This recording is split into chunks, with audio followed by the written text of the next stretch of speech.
لا تحسبن الذين كفروا معجزين في الأرض ومأواهم النار ولبئس المصير.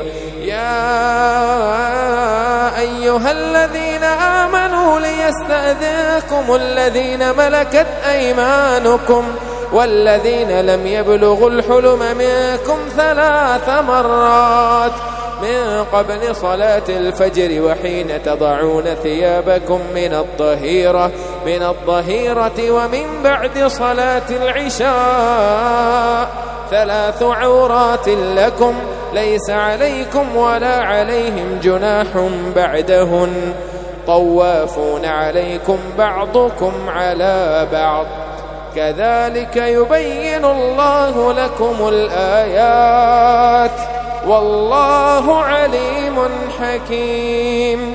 وإذا بلغ الأطفال منكم الحلم فليستأذنوا كما استأذن الذين من قبلهم كذلك يبين الله لكم آياته والله عليم حكيم.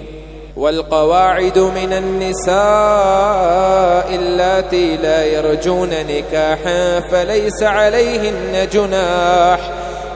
عليهن جناح أن يضعن ثيابهن غير متبرجات بزينة وأن يستعففن خير لهن والله سميع عليم.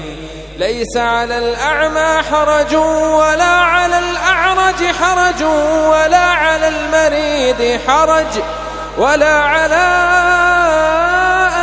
أنفسكم أن تأكلوا من بيوتكم أو بيوت آبائكم أو بيوت أمهاتكم أو بيوت إخوانكم أو بيوت أخواتكم أو بيوت أعمامكم أو بيوت أماتكم أو بيوت عماتكم أو بيوت أخوالكم أو بيوت خالاتكم أو ما ملكتم مفاتحه أو صديقكم.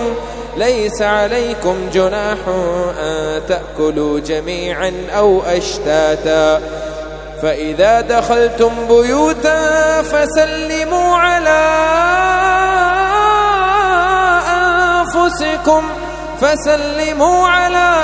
أنفسكم تحية من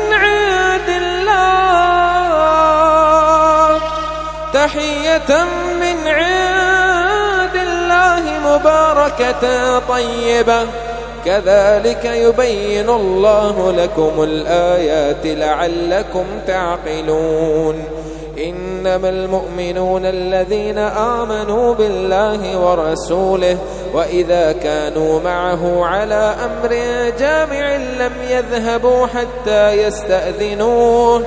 إن الذين يستأذنونك أولئك الذين يؤمنون بالله ورسوله فإذا استأذنوك لبعض شأنهم فأذن لما شئت منهم واستغفر لهم الله إن الله غفور رحيم. لا تجعلوا دعاء الرسول بينكم كدعاء بعضكم بعضا قد يعلم الله الذين يتسللون منكم لواذا فليحذر الذين يخالفون عن أمره أن تصيبهم فتنة أو يصيبهم عذاب أليم. ألا إن لله ما في السماوات والأرض قد يعلم ما أنتم عليه ويوم يرجعون إليه فينبئهم بما عملوا والله بكل شيء عليم.